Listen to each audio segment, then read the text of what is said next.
ওয়ালাইকুম, সবাই কেমন আছেন? আজকে আমি মূলা, আলু আর বেগুন দিয়ে খুব মজার একটা রান্না দেখাবো।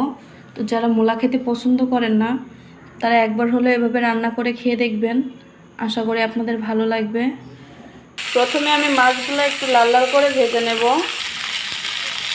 মাছগুলো খুব ভালোভাবে ভাজা হয়ে গেছে, এবার আমি উঠিয়ে নেব।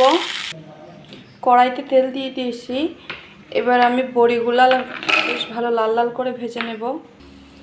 বড়িগুলা ভাজা হয়ে গেছে, এবার আমি সবগুলা উঠিয়ে নেব।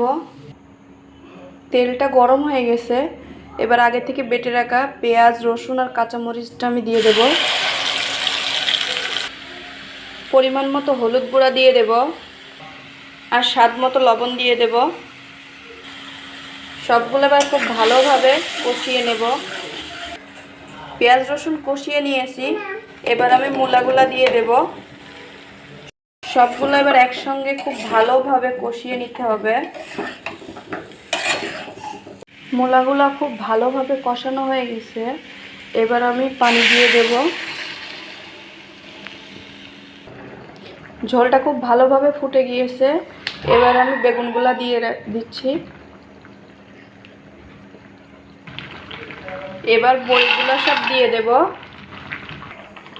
ঢাকা দিয়ে কিছুক্ষণ জাল দিলেই আমার রান্নাটা শেষ হয়ে যাবে আর সবগুলা খুব ভালোভাবে সিদ্ধ হয়ে যাবে। তরকারিটা খুব ভালো সিদ্ধ হয়ে গেছে, দেখুন মূলাটা খুব নরম হয়ে গেছে। এবার আমি এতে মাছগুলো সব দিয়ে দেব। মাছগুলো সব দিয়ে দিছি, এবার খুব ভালো করে একটু ফুটিয়ে নেব। এবার ওপর থেকে জিরা গুঁড়ো আর ধনিয়া গুঁড়ো দিয়ে ব্যাস নামিয়ে নিলেই হয়ে যাবে। এভাবে মূলা, বেগুন আর বড়ি দিয়ে মাছের এরকম একটা রেসিপি করলে আপনার সারা জীবন মুখে লেগে থাকবে। টেস্টটা এতটাই মজাদার হয়।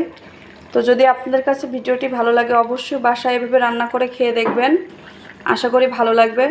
ধন্যবাদ কষ্ট করে আমার ভিডিওটি দেখার জন্য। আসসালামু আলাইকুম।